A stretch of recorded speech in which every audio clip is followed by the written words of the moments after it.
Most men spend their lives guessing which path to take. Lucas Bridges was not most men. At 35, he trusted his gut more than any church sermon or town council argument. His hands were rough, his patience thin, and his temper known to flare faster than dry grass catching a spark. Folks in Abilene, Texas said he was a man built out of sun, sweat, and stubbornness. The day he stepped into Green and Holland law office, he figured he'd sign a few papers, take his uncle's land, and ride home. Instead, the lawyer rolled out a will that hit him like a punch to the ribs. Lucas stared at the paper while the brass pendulum clock on the wall ticked like a gun trigger. Douglas Green adjusted his spectacles and read the rules again. You'll inherit the ranch and the bank account only if you do two things. Raise one pig alone for 9 months and live with a wife for 6 months without filing a single complaint. Lucas blinked. A pig and a wife? What kind of fool test is that? Your uncle's kind, Douglas replied. 1 dead pig, 1 complaint, even 1 written scrap of trouble between you and your wife, and you walk away empty. Lucas spat in the spittoon. You expect me to pamper a hog like it's a Sunday guest? Rules is rules, Mr. Pody. Bridges.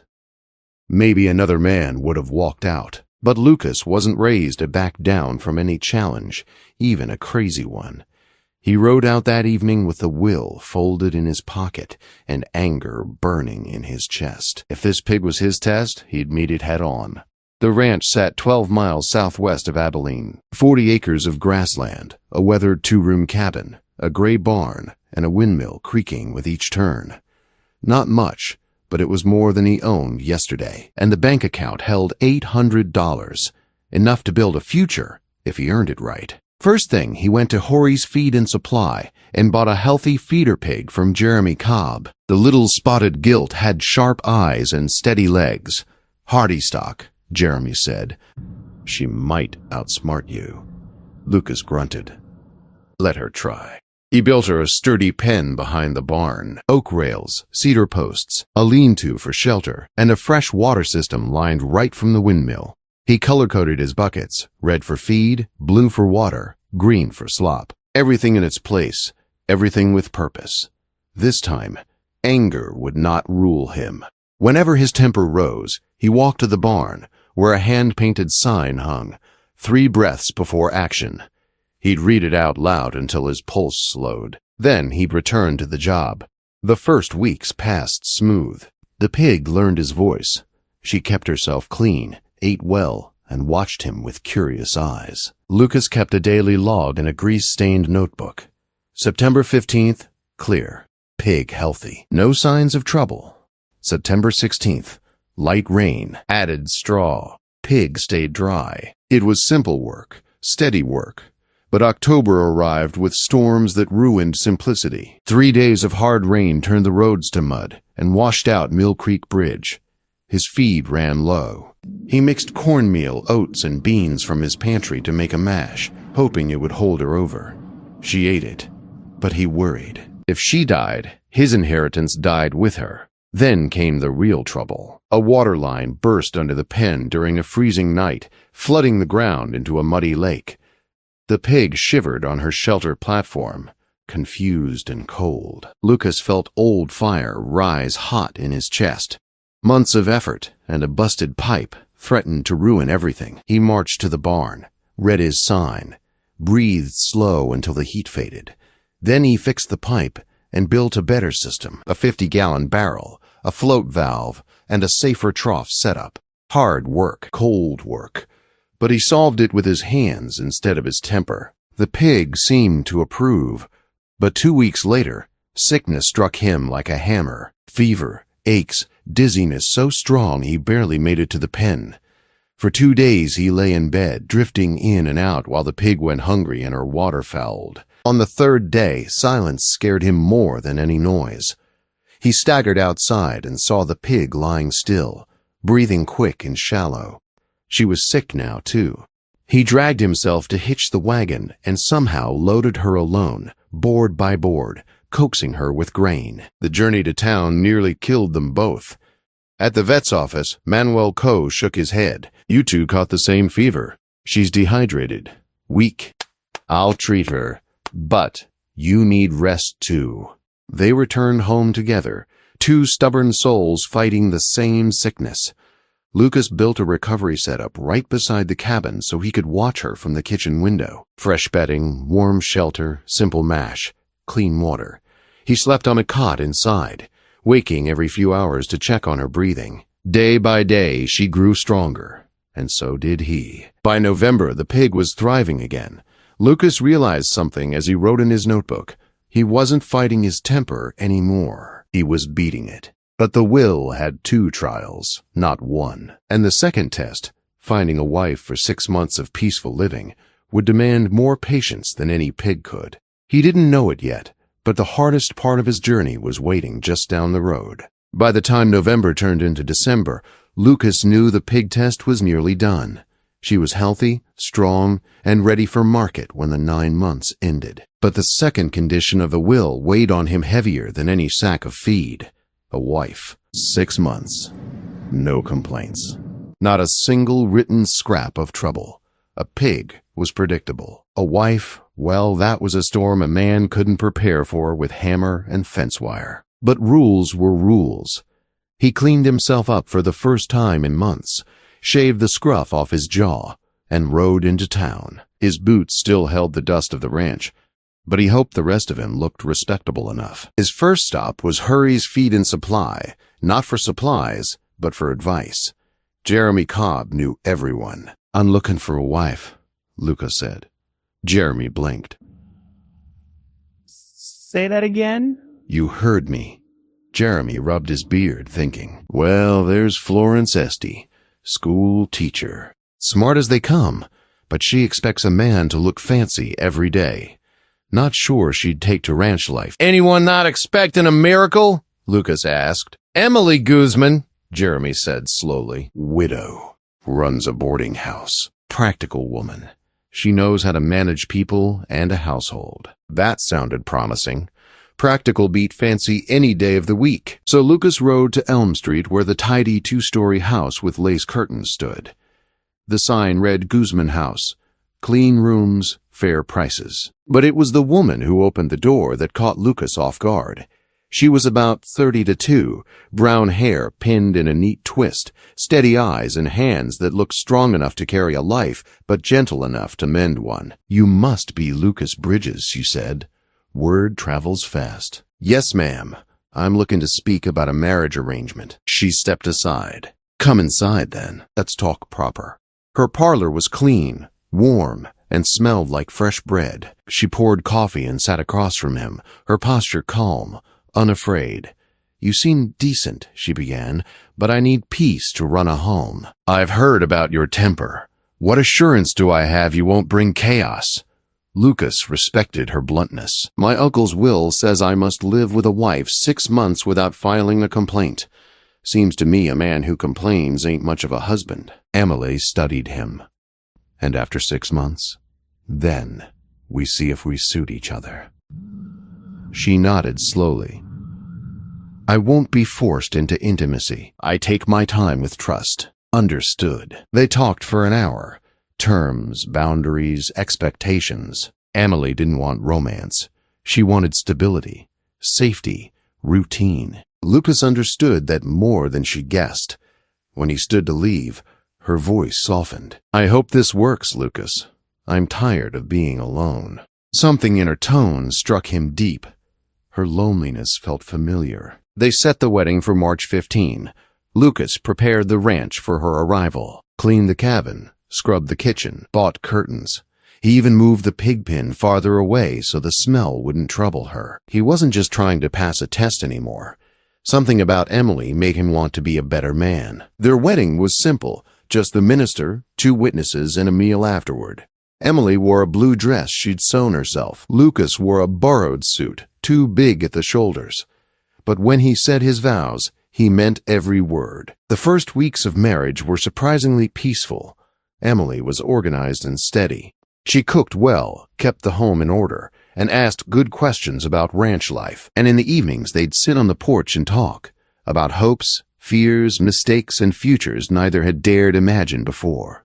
Then one quiet night, she took his hand and whispered a soft yes. Lucas kissed her gently at first, then deeper, slower. "Once I use my tongue on you, there's no escape," he teased in a low voice, half playful, half warning. Emily trembled and leaned into him. "I surrender." Their bond deepened that night, sealing more than a marriage contract. But April brought its own storm. Emily began waking sick every morning. At first, Lucas thought it was a spring cold. Then she missed her monthly cycle. Her hands shook as she set down a cup of water. "I'm carrying a child," she whispered. Joy hit him first, then fear. Pregnancy was hard enough for any woman, but their cabin was small, their money tight, and the smell of the pig carried on the wind. Soon, Emily couldn't stand cooking smells, his work clothes, even certain soaps. Her emotions turned unpredictable. She cried without warning, grew frustrated easily, and worried endlessly about money. "I can't stand the smell of that pig," she said one morning. "It's everywhere. I'll build a wash station. I'll clean up before I enter. It won't help. I smell everything." He tried anyway. But nothing was enough. Stress tightened around them like a rope. They snapped at each other more often. Small arguments turned into long silences. She worried about money while he felt helpless to fix it. Their physical closeness faded as her sickness worsened and guilt built up between them. Then May delivered the blow that nearly ended everything. A pump seal broke in the night, flooding their kitchen 2 inches deep. Emily stood in her nightgown, crying, overwhelmed. On the table sat a formal complaint letter she had written days earlier. All it needed was a signature. One signature, and Lucas would lose everything. He wanted to shout, to blame, to slam his fist into the wall. But he saw fear in Emily's eyes, the fear of failing him, failing their child, failing herself. He walked to the barn, read his sign. 3 breaths before action. When he returned, he fixed the pump, cleaned the water, and told her gently, "Sit outside. I'll take care of this." That night, Emily confessed, "I almost filed the complaint. I came close. But watching you today, you've changed, Lucas." He didn't answer, but he knew she was right. They created something new, a system for their lives. Morning oatmeal ready before Emily woke. A ventilation hood Lucas built over the stove. Weekly budget meetings, dividing chores clearly. A rule, 48 hours before any complaint. Oh. Slowly, peace returned. Then, October came. Emily went into labor. When their son finally arrived, small, warm, crying loud enough to shake the walls, Lucas felt something move inside him he didn't have a name for. He loved his boy, and he loved Emily. 2 weeks later, Douglas Green confirmed it officially. The pig survived. No complaints filed. Lucas had passed the test, but he didn't walk out of that office thinking about inheritance. He thought about his wife, his son, and the life he was building, a life he wanted to keep. When Lucas rode back from town with the inheritance papers in his saddlebag, the sun sat low over the Texas plains, casting long gold lines across the land. It wasn't the money he thought about. It wasn't even the 40 acres he now legally owned. It was the faces waiting for him at home. Emily sitting by the window with a shawl over her shoulders and baby Byron sleeping in her arms. He had passed the test, but the truth settled deep in his chest as he tied his horse outside the cabin. It was never really about the pig or the rules. It was about becoming the kind of man who could build something that lasted. Life didn't slow down after that. With a newborn in the house, each day brought new challenges. Byron cried at all hours, especially when the wind howled across the plains. Emily tried to rest, but her body was still healing, and the smallest tasks left her breathless. Lucas took over most of the kitchen duties, though his cooking was plain as river stones. "You're burning the beans again," Emily said gently one evening. "I like 'em crispy," Lucas replied, though both knew that wasn't true. She smiled at him, small but warm, and it steadied him more than any lesson in his uncle's will. By winter, the pig was sold at market for $26, enough to cover the doctor's fee and stock the pantry. Lucas put the rest toward repairing the roof and strengthening the barn before the cold hit. He wanted Emily and their son warm, safe, and never worried about what tomorrow might bring. One cold morning, as frost dusted the windows and the well pump squeaked in the yard, Lucas carried Byron in his arms while Emily kneaded bread. The baby had his father's stubborn jaw and his mother's steady eyes. "He's going to be a handful," Emily said. "All Bridges' men are," Lucas replied with quiet pride. By spring, Emily had regained her strength, and their routine settled into something smooth and steady. They had their systems: morning chores, budget nights, Sunday planning, evening porch time. What began as a survival method during pregnancy became the foundation of their marriage. They didn't fight often, and when they did, the 4 8-hour rule kept their tempers from turning into something sharp or ugly. Then, in early summer, Emily told him she was expecting again. Lucas froze mid-step, a bucket of water in his hands. "Another?" he said. "Another?" she confirmed, eyes shining with fear and hope wrapped into one. Instead of panic, something like joy flooded him. He set the bucket down, walked to her, and held her close. "We'll manage," he said. "We always do." Their second son, Rocky, arrived in January. Loud, healthy, with lungs strong enough to shake dust from the rafters. Life with 2 children meant less sleep, more noise, and twice the trouble. But it also meant twice the laughter, twice the moments where Lucas came in from the fields and found Emily rocking both boys, humming a soft tune that made the whole world feel steady. The ranch grew too, little by little. Lucas applied everything he had learned from the tests: planning before problems, fixing things early, building systems instead of waiting for chaos. The pig pen became a permanent structure. The fences were repaired on a schedule, not in panic. Feed was stored under cover. He even dug a proper well closer to the cabin so Emily wouldn't have to walk far. He felt proud, not in the loud, bragging way of some men, but in the quiet, certain way of someone who had built his life with his own hands. 3 years passed. The boys grew taller. The ranch grew stronger. Lucas and Emily grew closer. Their arguments still came, but they never broke anything. Not trust, not peace, not love. Then, one summer afternoon, a letter arrived from Douglas Green. "A final condition in your uncle's will. Open only after 3 successful years of ranch operation." Lucas opened the envelope with steady hands. Inside was a simple note and another deed. "Lucas, if you are reading this, then you have earned more than land. You have earned the right to build something that will outlast you. Enclosed is the deed to the 160 acres adjoining your property. Build wisely. Live wisely." Lucas walked slowly outside. Emily was hanging laundry. Byron and Rocky were chasing each other through the dust. The sun warmed his back. The land stretched wide and open before them. 160 acres? Emily whispered, looking at the paper. "Good pasture, too," Lucas said. "Enough to build something real. What do we do with it?" Lucas looked out at the horizon. Build a ranch worth passing on. They expanded carefully. Lucas bought cattle once the water sources were ready.